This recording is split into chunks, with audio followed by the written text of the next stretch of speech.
Don't blink, it's your boy Ink. Welcome to the Contour Show. Guys, doing well, having a wonderful day. You can see my meal and two towers. I shouldn't say that, but I always do it. You guys are doing well on this 27 March 2025. There's not really a sunset, but I still want to come in and show you guys what I'm seeing, what we are seeing. So I hope you really enjoy, and that is gonna be it for the day. Oh, we're a bit blurry, aren't we? So there you go. This is your sunset, or sort of sunset.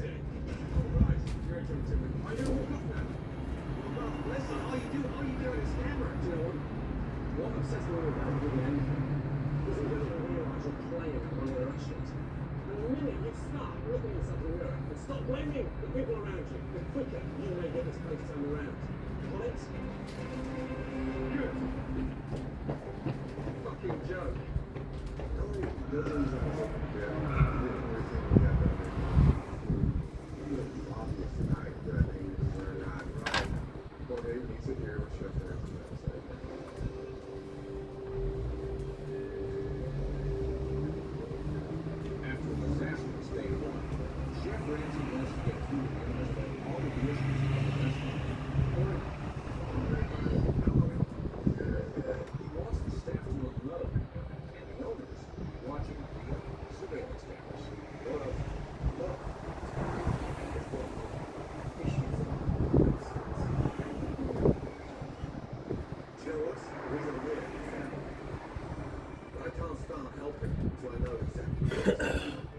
So what I need from you guys is a clear picture. What are the main issues in here? Alright, off. Okay. So there you go. Let's start this right away. I don't have that much to do with stuff.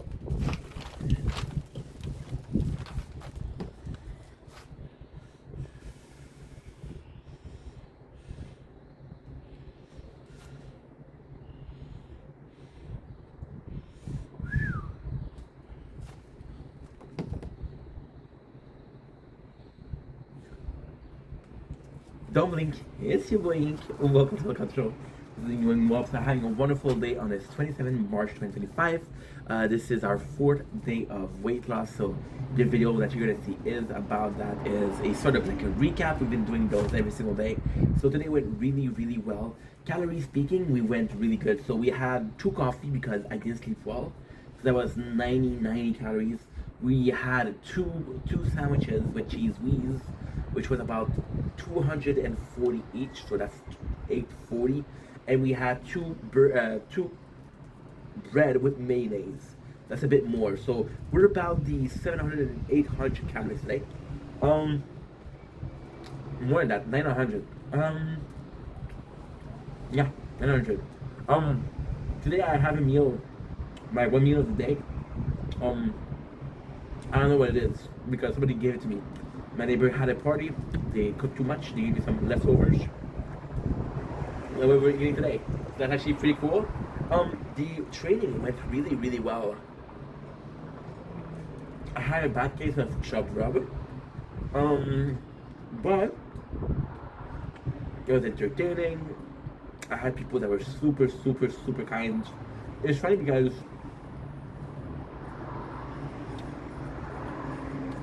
I had a really good day before yesterday working out because of you guys, because of how much we were talking together. I forgot to wait. Shit. It was a bit harder because there was nobody. A bit more boring. Today was really nice.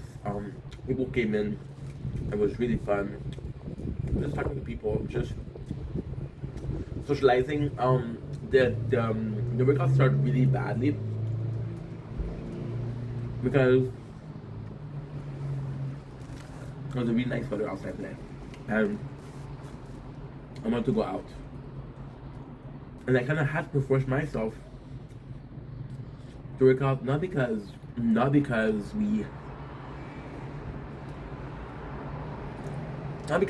didn't want to work out. I wanted to go out, but I started talking to you guys. You guys reassured me.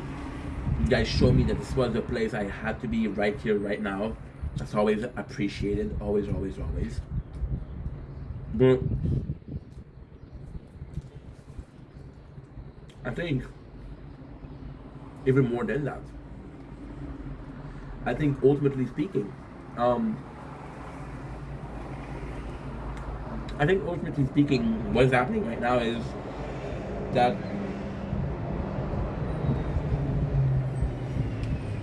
I was telling about this when I was doing the video. I was thinking about we're starting a routine, and I'm not a guy that likes to do routine. That's kind of odd for me. That's kind of new for me, right? But we're slowly getting in, and I'm gonna start working 40 full time, 40 hours a week soon. So being put in a routine is actually pretty good. But also the fact that I'm actually surprised because it's it's super fun. It has been a blessing in my life because I feel more motivated. I have more ideas. I feel better. I sleep better also. But at the same time, it's just like today I had this fear of fear and realization of the fact that we're gonna be doing this for the next 4 or 5 months or 7, 8 months. It's gonna be every single day. So today was kind of the realization that no matter how nice it was outside, I couldn't go out, right? Now, ultimately speaking, I'll be able to go out and to do the same thing, but still. Yeah, so today was a harder day mentally, but at the same time, you guys came up, you guys showed up, you guys were there, you guys were super, super, super supportive, and that really made me feel like, okay, well, this is what I'm doing is right. You see, I was talking about this a bit yesterday. I was talking about I'm grateful that people like me, but I would prefer that they like the content because I don't want them to like the content because I'm a good person, right? However, today is a completely different thing. Today is 100% different because I'm surrounded with people that are nice enough not to tell me you're fat as fuck. But when I'm doing the training, those same people that I talk to on a regular basis are super supportive, and it feels nice because it's their way, kind. It's their way. Is their kind way to say, well, we're supporting you losing weight, which meant that you need to lose weight. We're not telling me that, hey, you need to lose weight because ultimately speaking, this is my life. But I do like the fact that we had that again. We had a lot of people today, but the MVP, there was of course Mike, Andrew, because they're like younger brother to me, right? So they're I feel I with those two, especially those two, because of how playful they are, because we're Canadian. I feel like a bigger brother to them. We had Liv, which was super sweet. Liv, once again, one of the people that I like talking to on this application. And I know it sounds fucking rude, but Liv is the fact that we don't know each other. Is the fact that we next to never talk. But when we do talk, it's kind of like a good time, you know. And it's always like, oh, this is so nice we talking, right? And with Liv, the most beautiful thing is it's one of the rare occasion with a person that I feel like talking to them, but it's not a need to talk to them. Versus, oh yeah, well I didn't text this person in a while, right? And then we have DZ, and DZ, it's a blessing because DZ is always there to calm me down. But more so than that is DZ is, and I said that multiple times, he's very analytic. So almost like a manager guy, where if he sees that something's not going well, he's gonna be able to, what should I call it? He was gonna be able to not necessarily bring me back, but to kind of balance the stream, right? So, for example, he saw that I was having pain, and he was like, "Okay, let's talk about Pokemon," because me and DZ we talk often about Pokemon, and also the fact that when I had people in, most of the time, you guys know me. When I start talking, I don't stop. So it is nice to have somebody that I trust, a mod, but a good friend of mine, to say hi to people because it's not necessarily that I don't say hi to people. It's just that I'm talking. When I'm talking, and then after that I'm going to be reading the chat and I'm holy shit, this person said I. How long ago was it? You know. So yeah, but it's a super good thing. It was more transitional thing today. It was a more transitional thing than anything, but a lot of fun. Very thankful. Thank you so much. Love it. Take it easy. Peace. Don't blink. It's your boy Ink. Welcome to a video. Welcome to another show. You can tell we're smiling, we're happy, we're having a wonderful day. We just finished working out. It was a beautiful stream. I was talking with one of my friends, Janice, and I just have to say thank you. And I know you can say another video saying thank you to Janice. No, he already had his video today. Today was a beautiful day because we felt like the old Ink. We felt like the Ink pre-depression. We felt like the Ink that was at prime Ink, you know. We felt like the guy who was motivated to make content, but also I've been having a lot of ideas lately. So, for example, I think my biggest issue is when I'm not working, I kind of let myself go. Not in the way of I don't give a fuck, but in the way of, well, this happened, it happens. I'm gonna watch TV, it'll be fun. I'm still gonna have a great time. Or I'm gonna watch a show and I'm gonna be recapping, and to me that's content. But there's a lot of those days where I focus on that I don't have necessarily creative juice flowing.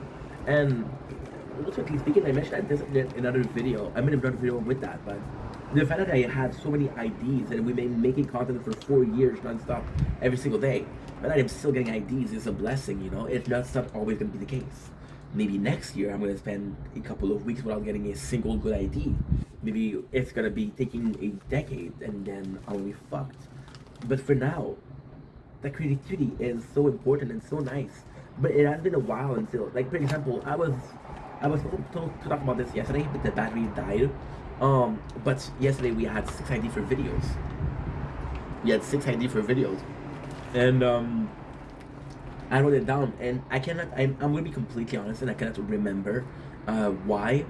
I cannot remember when we had 6 IDs per day, which is it. I missed it. See, a lot of people. I guess I'm weird, and I know that you guys. It's not a guess. It's definitely weird, but I have this when you make content, it depends on the person, right? It depends on the intelligence. Some people are more intelligent with cars, people are more intelligent with book, people are more intelligent when it comes to sports, when some people are more intelligent when it comes to romance, people are better salesmen. It's all different intelligence, right?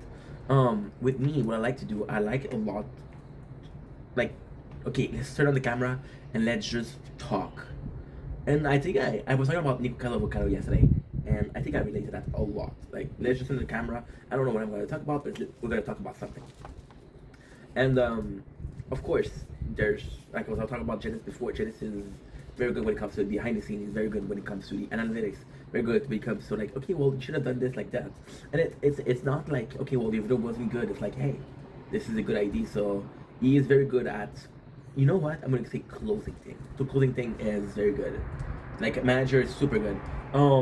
But one of the things that I almost like as much as making content is thinking about content, is having those ideas and putting them on the paper. I love that because, like, holy shit, that could be cool. And you're thinking already about the video, and it's kind of like an orgasmic experience where you're putting. It's like, for example, and I know I'm gonna sound like a guy who is fucking vain. That's not the case, I hope. But it's like a guy who's working on a paper, right? And he was trying to find something. He's trying to find something, and he has you guys call it. Us in French we call it la page blanche. You guys in English call it the writer's block. So it's basically when you're writing a book and you don't know what to write. So it's like that. It's imagine having your writer's block and it comes back to you and like, holy shit, that's orgasmic, you know. So the creative juice flowing is back, and I don't know how much of it I'm gonna be able to squeeze out of the lemon or the fruits in question. But it is nice because, you know, it's I'm not taking it for granted the fact that I'm gonna have ideas for the rest of my life. So again, when I can get them, I can get them. But the question I'm asking myself is, because when something good happens to you, I think a very natural way of living your life, a very natural way of thinking about things, a very natural way of going about life, right? Going through day to day, I think is, okay, well, this good thing happened in my life. How can I reproduce it? How can I have the same thing happen to me? Yesterday, for the whole week I was passing through the streets. There's a red light. Yesterday I left a little bit later, and I got a green light. So now I get to leave later and I get to get a green light, right? So every single time that you're gonna be fuck the red light, I'm gonna take the green light, right? Until something happened and the light broke and you have to stop, and then you're late. You're like fuck, you know. But until you get that late, every single experience that you're gonna have is a repeated positive experience of the last one. So you had something, a good event in your life, and you repeat it and repeat it and you repeat it, and then you test your luck, and then your luck moves out, and you're like, fuck, what am I supposed to do, right? And you're since me having inspiration or creative juices is I do like the word creative juice because it feels more people. It feels more like something I would say rather than inspiration. Because inspiration is vague as fuck, you know. But I want to be creative, and I don't know what it is. I don't know if it's because I'm talking to you guys more. So I think part of it is because I'm talking to you guys more. Now you're gonna say, why is you talking to us something that brings you creativity? Because me talking to you guys equal me being more social. Me being more social makes me ask myself more questions. Me being when you're not social, you have that's you're gonna have something that's gonna be, how can I say that? You're not pressed by other people's opinion, so your opinion is the omnipresent opinion. So my whole life I thought the sky was blue, but somebody said no, look, it's orange. I'm like, holy shit, I messed up, you know. So anything. So talking to you guys, it makes me think about other things. For example, Jen is talking about Pokemon today. I was thinking about Pokemon. I wasn't thinking about it at all. But then I talk about it. I'm like, hey, that was fun, you know. But it wasn't the case. Talking about with the Michael and Andrew, talking about hockey, it was also fun, you know. And it's just a figure of speech, of course, but it gets the creative juices flowing because you're having an open discussion. It's not like a monologue. I would compare it to reading a book. You're in class, you're reading a book versus your teacher's talking about it, right? I would compare it to that. Also the fact that I'm more motivated. That I can come in every single day, and I was complaining about. I was complaining about. I was complaining about having to do a routine a couple minutes ago, but then knowing that I can come in and you guys are down for that, and it's the content that I know you guys are gonna like, because there's always this question. I mean, for a long period of my time, I was doing content for myself, and now it's more so a question of let's make content for other people. Let's make content that other people can enjoy, right? If we're successful, we're successful. If we're not successful, it's not a big deal. And that's more the mentality that's going on right now in my mind. So yeah, that's pretty much it. So creative juice are flowing. The fruit juice bar is flowing. Grab a cup. We're gonna have some fun. Okay, so now creative juice flowing. Holy shit. Personally, think top 3 narrative game. Okay, cool. Don't blink. Yes, you blink. Welcome to part 1 of a part 2 series of favorite game. So recently I did a mukbang of my favorite game and which one I like the most. Now we're gonna do the top 3 things. In part 1 we'll be checking out the part 3 games that I like playing, that I love playing. Why? It's such a simple thing. It's such a simple thing in the sense of I have favorite games, but those favorite games have to have a good narrative, and they have to be fun. And then I was thinking, what about which game that I prefer playing? Which game that I like playing? Which game that I like reading? So in the first part, we're gonna go for playing, because of course we're gamers, and playing is more so about having fun. Guys, you are missing out on a beautiful sunset. It is gorgeous. Don't worry, we're filming it, so you're still gonna get it. I'm gonna put it like that. Actually, yeah. So, in the first part, let's fucking go. So, I think gameplay wise, I think I'm gonna go with a game like, it's hard. I was planning to do this video, but I didn't plan on what I was gonna say. So I think I'm a fan of RPG, so let's start with RPG. I think a simple game like Pokemon Go or Pokemon Yellow or Pokemon Silver, the old school Pokemon, because at the same time, Pokemon is an RPG. At the same time, there's type advantage. There's some strategy involved. Yes, the game is not that hard, but there's challenges. Some Nuzlocke, some maximum level 30, some maximum level 10, right? I saw a guy beat the Elite Four with a Caterpie. I was like, holy shit, this guy's a genius, right? So those games are going to be super fun, and it's always the replayability. So you have a team of 6, and for example, in Pokemon Silver, you have 250 Pokemon.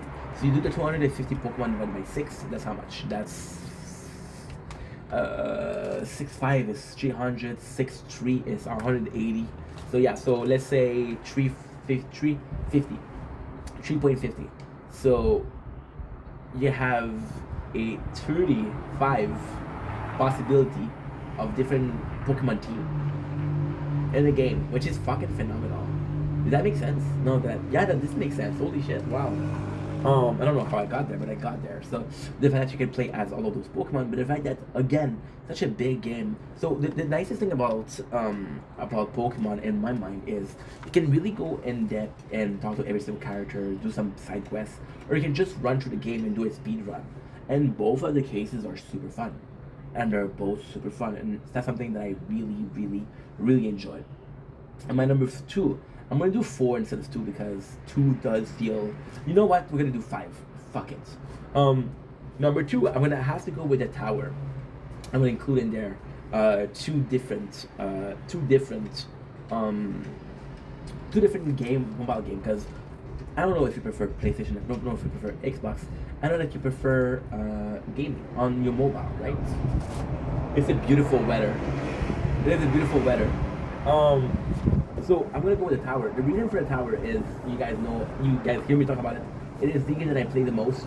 But yesterday there was something that we're gonna talk about in this video, so it's gonna be interesting to see. With the tower, what I love about the tower is yes, it's super idle. Yes, it sometimes is very boring.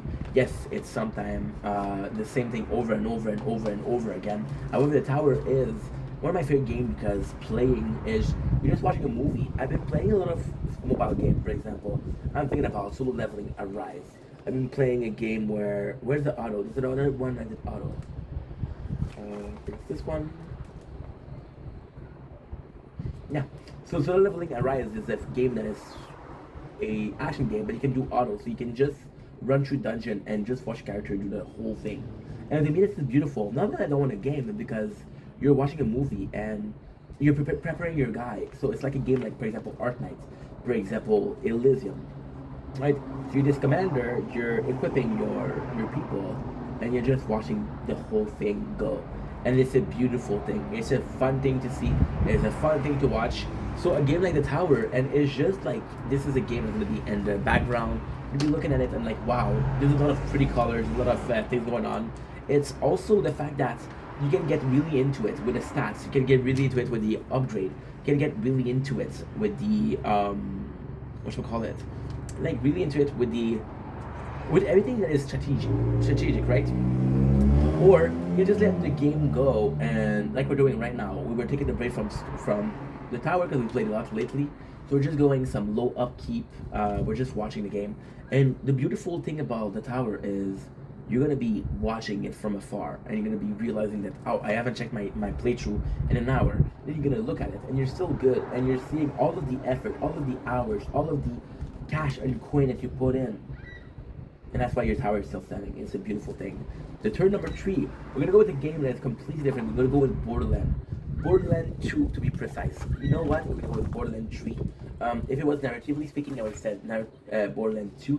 However, Borderland, the whole series in actuality, the fact that I used that game when I was getting bullied hardcore, the fact that this game was a game that I lost. So what happened with this game was I went to my friend's house, we were playing this game, I had a lot of fun, but I forgot to ask him what is the game that we're playing. So then what ended up happening is I didn't think about it. Then I bought it. Out of the blue. I was looking for a cheap game and I bought the item collection, which is 2 games and 4 DLC at least each. More than that, I don't know. But it was $29 that I remember. Right? So that was super super fun, and it's just fun because you're going in and shooting everybody. It's not like, okay, well, I need to strategize. It's just like, okay, well, I have these guys, and I need to get through the thing. I need to get through them. So we're just gonna do it. And with Borderland, I think it's like the tower. It's like, okay, well, I'm strong enough to not have to worry about anything. What is to do strategy? Do I need to cover myself? Do I need to get a better shield? Do I need to get a certain weapon element? It's just fun. And story-wise also, because it's funny, but it's more so about the gameplay than anything else. Now we're gonna continue. Number 3, I'm gonna have to go with Final. Okay, I was gonna go Final Fantasy, but Final Fantasy is more for the story. I'm gonna go with Kingdom Hearts 2. Kingdom Hearts 2 was just such a beautiful game. Now, narratively speaking, the Kingdom Hearts series is great, but it's a bit too complex. It's a bit too convoluted. There's a lot of things that are thrown at you, and you're like, okay, yeah, I don't know what to do, right? So that's one of my favorite games. But the reason why the second one is one of my favorite is actually super simple. The second one is my favorite because it just feels more fluid. I was playing a lot of RPG. And I was introduced by my babysitter. I was young as fuck. And she introduced me to the Kingdom Hearts, and it was an RPG. It was fun to play, but also felt like an action game. And I remember playing Kingdom Hearts on the PS2 and saying, wow, this is so much fun. Now, the second one, they had the quick action, which rendered the thing it's fluid. The second game is longer, the story is good, but there's also a lot of optional bosses that are really fun. There's a critical mode, which is super hard. There's a final boss, there's a secret final boss, which is Sephiroth, which is also super cool. It's just a great game to play overall. Number 4, we're gonna go with a game called Final Tactics. Now, there is a special thing about this one. This one, it's not my favorite to play, but it ends up being in my top list to play. Now, there's a couple of reasons as to why. The very first reason is that when we went to the apartment, I had a shitty phone. I was broke, right? You know the story, you heard it 1,000 times. We were working very small shift, okay? So those very small shifts, I would go to the Walmart because I had to go to Walmart. And every single shift, I would buy a game. I would buy a movie. Now, I know what you're saying. Ink, you didn't have a lot of cash, you were broke, so why did you buy a movie? For me, movies were a great thing because there was a bin at $5. Now, I would watch the movie once in French, once in English. I would watch the movie with the commentaries, and I watch a movie in English. So that was 4 times the movie, around 4 times an hour and a half, and that cost me $5. So it was great. However, I need the game. So my first thing was emulator, right? And emulator were great, and I love emulator.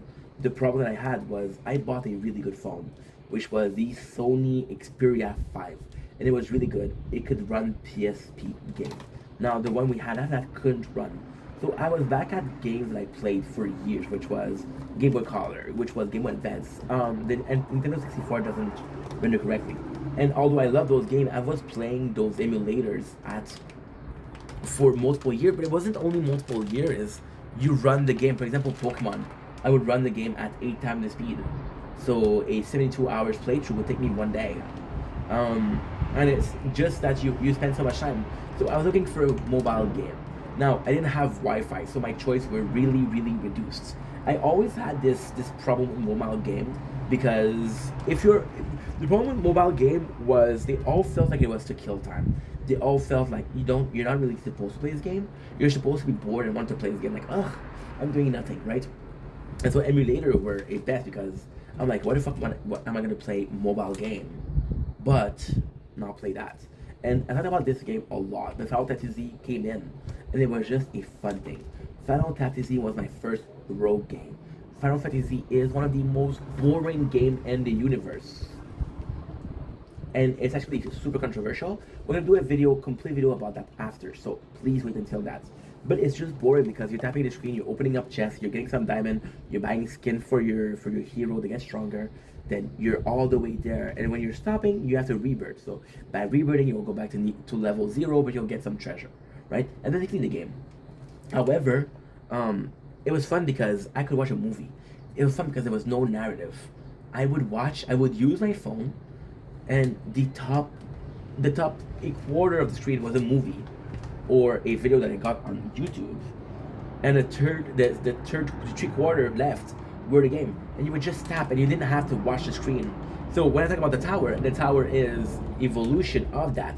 I think about this. I think about this a lot. Now, when you look at it, it's a perfect game because of everything that they added. They added weapon skin, who gives you a better stats. They added a party, more allies, which was fun. They added arena, which now I'm gonna get into why I can't get into the video. I know it's like I'm promoting this video, but you don't have to watch it. It's a boring game, so don't watch it. Okay, cool. But it was also the fact that they added so much. For example, you could get some parts for the princess, and then winning the princess will get you stronger. You could also get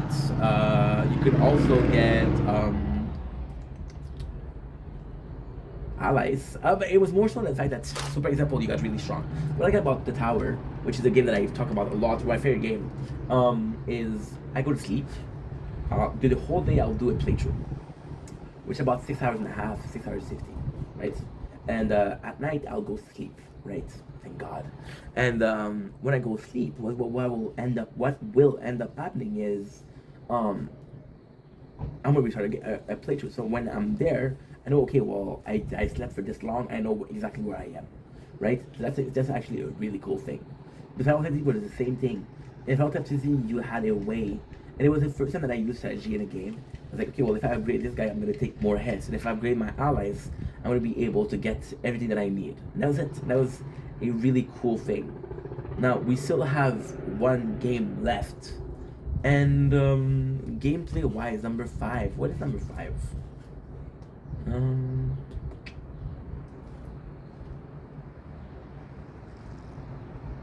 I think I'm gonna have to put Walking Dead Telltale. Yeah. No, sorry. I'm gonna go with Dead Cell, because Dead Cell is just very fast paced. I fell in love with game for their narrative, but as I get older, I start not caring as much as the story. And Dead Cell was a game that was perfect. So I fell in love with 80s, which was a roguelike. I wanted to get more roguelites, so I'm gonna go with. And it's crazy because it's so fucking crazy, because you can go in, start a game. It'll take you a couple minutes to load. You'll play a game of 20 minutes, and you're done. And that was a good, fun time. So this is my top 5 games. Dead Cell, not a lot to say. If you know the game, you know exactly what I'm talking about. If you don't know the game, then you should just try it. I could tell you the system, but it's just a game that you go in, you have fun, you leave. And that was gaming is all about. This is my video of my top 5 videos for gameplay. See you for part 2. Don't blink. It's your boy Ink. Welcome to our show. You guys doing well, so having a wonderful day on this 27th March 2025. Today we're doing part 2 of our series of the top 5 game narratively speaking. Once again, we're gonna take the top 5 narrative game that I prefer, and we're gonna do a list of 5. It'll be super simple. These are story based, so they're proper to my understanding. Again, this top 5 suffer from me being at my age. If we did that list 2 years ago, it would have been different, but now it's different. So the first game, my top game, will be Elden Ring.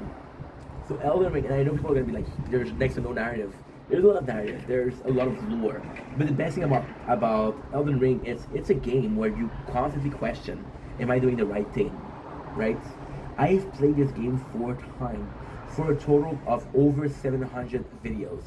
And I still don't know if burning the Earth Tree is the solution. I still don't know that. See, Elden Ring is a beautiful thing. You're going to see, you're basically a dude, right, that's going into a land, and you're told to save it, but you can be destroying it. You're basically going to kill demigod to get their runes, so you can repair or fix the Earth Tree. Nobody tells you that there's a reason why the Earth Tree was broken. When you really learn that the lore, you learn that the Earth Tree wasn't there to begin with. So why does it need to be there, you know? And it's such a beautiful game because Elden Ring, most of the time, will make you feel like you're the bad guy. And I think there's such a value in there. I think there's such a value in thinking, holy shit, I'm the asshole here, am I? I'm the asshole here, am I not? And to me, that is beautiful. The second game, narratively speaking, I'm gonna go with Final Fantasy IV. Final Fantasy 4 is my favorite Final Fantasy, which is one of my favorite series. The 4 is the best narrative speaking, so I'm going to tell you what it is, and then I'm going to tell you why I love it. So it's a story of a dude called Cecil, and he's an orphan and gets raised by this king. So the king needs somebody to help him do this trick, do the thing that he has to do. So Cecil's like, okay, well, I'll sacrifice myself for you. I'll become a Dark Knight, which is a knight who basically sacrifices his own life or life force to help the king. Now the king sent him to do something that are really not kosher. They're like, okay, well, you have to go kill this guy. He's like, I don't want to kill this guy. You have to. And then Cecil, the whole journey of Cecil is just a dude that did some horrible thing that ends up being the king, being the good guy or the chosen good guy, and he has to live his life knowing that he was an asshole, but he is the chosen hero. Now, also, the best thing about Final Fantasy IV is the main villain, which is Golbez. Golbez wants to rule the world and wants his race to rule the world. So Golbez's father was another race, right? He's a true bad guy. But then you learn that Cecil is also the brother of Golbez. So then he's like, I don't care about all of those fucking peasants, those fucking farm animals, but I care about my race. And then you realize that no, you're not. You're my race. You're one of us. So he doesn't know what to do. So it's just a really, really, really, really good narratively speaking game. I'm gonna go with the number three.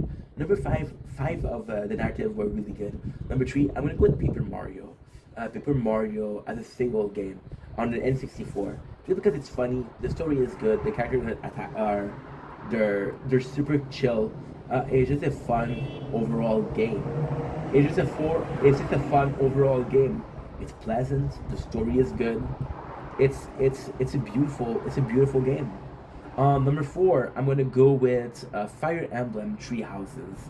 So I wasn't sure if I wanted to put Overlord Unicorn or Fire Emblem Three Houses, but I think just for the fact that you're supporting three different houses, you want your house to win. There's some bad guys, there's some good guys, and those good or bad guys are your friends or your classmates. So you have to choose. Okay, well, am I supporting them or am I supporting justice?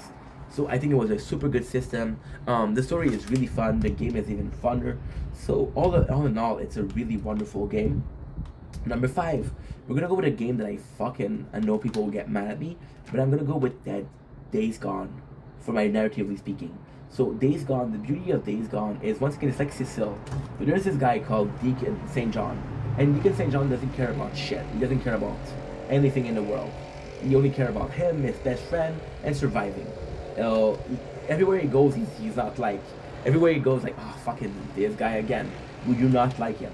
And the Deacon St. John, the story of Days Gone, you can think it's about curing people, you can think about surviving the zombie, but it's about the understanding that his way was wrong and he has the right to live in society and he has people he cares for and there's things that worth fighting for. So the whole game you're surviving, but then you realize that no, I'm not surviving, I'm protecting other people. So it's just this anti-hero voyage to become a hero itself. And it's a great fucking game. That's pretty much it. Love you guys. Take it easy. Peace. Okay. We have one more video to do.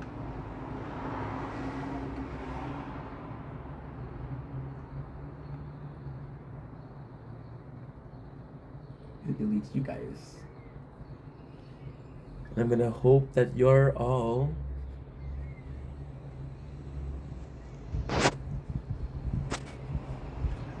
good.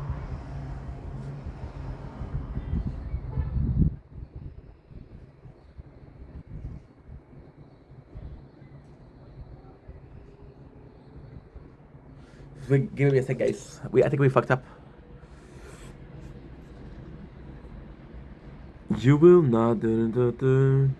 You done that more yourself.